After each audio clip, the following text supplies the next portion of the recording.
Girlie was, by every conceivable metric, one of the very best. All the chaff long ago burned up by unquenchable fire. The ones who had hourly panic attacks, the ones who took up drinking, the ones who fucked in the stairwells during break time, the ones who started bringing handguns to the office, the ones who started believing the Holocaust had never happened, or that 9/11 was an inside job, or that no one had ever been to the moon at all, or that every presidential candidate was picked by a cosmic society of devils who communicated across interplanetary channels. The ones who took the work home, the ones who never came back the same, or never came back at all. The floor was now averaging only 3 or 4 suicide attempts a year, down from 1 or 2 a month.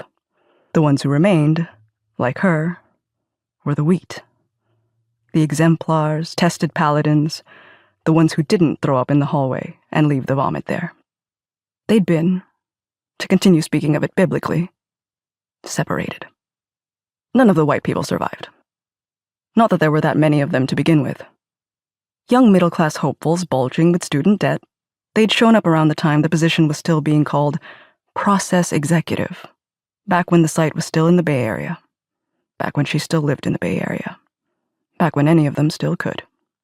Most of the white candidates didn't make it past the initial 3-week training course. The ones who did left within a year.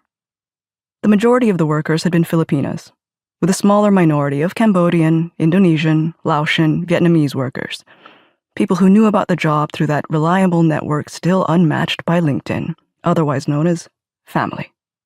People who'd grown up knowing their mothers and aunts had been moderators, and so too would they follow.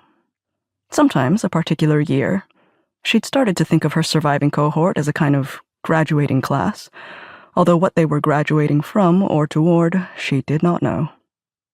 Would have 1 or 2 working-class Korean Americans, 1 or 2 Black Americans, usually people who were married to Filipina or Viet employees and had heard about the job through them.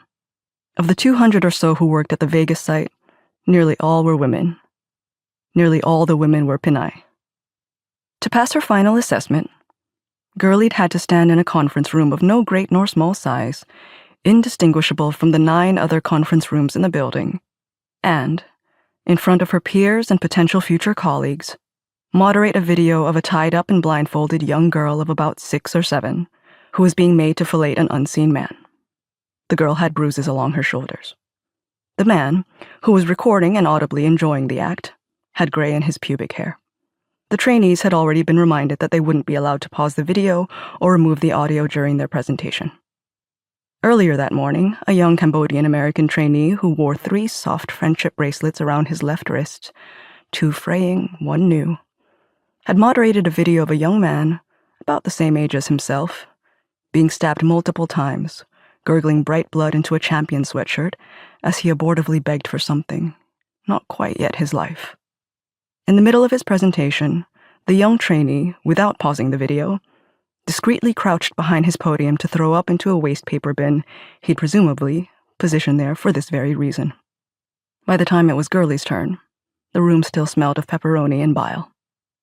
Girlie stood in front of her prospective coworkers and managers, presenting a carefully supported case for why the video of the tied-up girl should be banned from the social media site in question on the grounds of child pornography. On the 1 to 5 scale they'd all been taught, the video was a solid 5. One of her potential supervisors challenged her, face stony. How did she know the girl was a child, and not a consenting adult?